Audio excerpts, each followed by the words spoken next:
श्री दुर्गा सप्तशती। यह श्री दुर्गा सप्तशती का 10वां अध्याय है।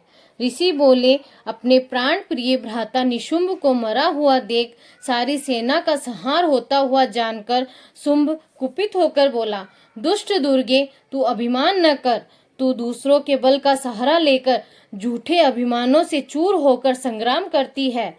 देवी बोली, रे दुष्ट, इस संसार में मैं अकेली हूँ, मेरे अलावा दूसरा कौन है? देख, ये सब विभूतियां मेरी ही है जो मेरे में प्रवेश कर रही है। तत्पश्चात ब्रह्माणी आदि सभी देवियां अंबिका देवी के शरीर में लीन हो गई और केवल अंबिका शेष रह गई। देवी बोली, मैं अपनी विभूतियों द्वारा अनेक रूपों से युद्ध में उपस्थित थी। अब मैंने समस्त रूपों को समेट लिया है और मैं अकेले खड़ी हूँ, अतः तुम स्थिर हो जाओ। ऋषि बोले, तदंतर देवताओं और दैत्यों के सन्मुख देवी और शुंभ का घोर संग्राम आरंभ हो गया।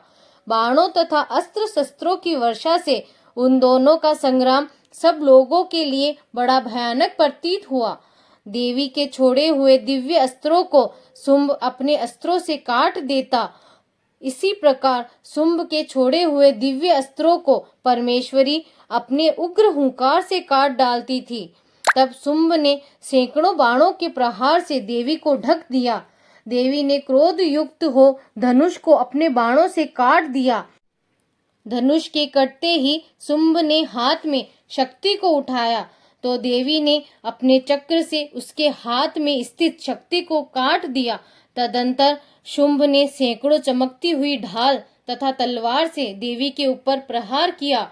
चंडिका ने अपने तीक्ष्ण बाणों से उसकी सूर्य के सदृश चमकने वाली ढाल तलवार को काट डाला। जब शुंभ के घोड़े और सारथी मारे गए तथा धनुष टूट गया तो वह घोर मुग्दर लेकर अंबिका को मारने दौड़ा।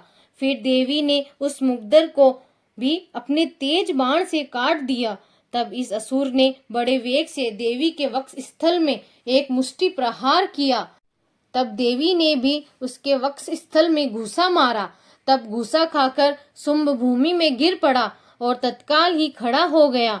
फिर उसने उछलकर देवी को पकड़ आकाश में ले जाकर चंडिका के साथ संग्राम किया।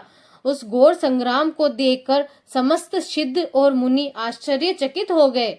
इस प्रकार अंबिका के साथ असुर का बहुत समय तक युद्ध हुआ। फिर देवी ने उसे ऊपर को उठाकर फिराया और पृथ्वी पर पटक दिया। तदंतर वह असुर चंडिका को बड़ी तेजी से घूसा मारने दौड़ा। अब उसको अपनी तरफ आते देख देवी ने शूल से उसकी छाती को छेद कर उसे पृथ्वी पर गिरा दिया। वह देवी के शूल से घायल होकर मर गया। उसके पृथ्वी पर गिरने से समुद्र, द्वीप, पहाड़ तथा संपूर्ण पृथ्वी कांप गई। उस दुष्ट असुर के मरते ही सारा विश्व प्रसन्न हो गया। जो पहले अनिष्ट सूचक मेघ और उल्कापात होते थे वे शांत हो गए। नदियां भी ठीक मार्ग से बहने लगी। उसके मरते ही समस्त देवगण बड़े प्रसन्न हुए और गंधर्व सुंदर गान करने लगे तथा अन्य गंधर्व बाजे बजाने लगे और अप्सराएं नृत्य करने लगी। निर्मल वायु बहने लगी तथा सूर्य की प्रभा उत्तम हो गई। यज्ञादिकों की अग्नियां जो शांत हो गई थी वह प्रज्वलित हो गई तथा संपूर्ण दिशाओं में भयंकर शब्द शांत हो गए। श्री मार्कंडेय पुराण के देवी महात्म्य में शुंभवध नामक 10वां अध्याय समाप्त हुआ।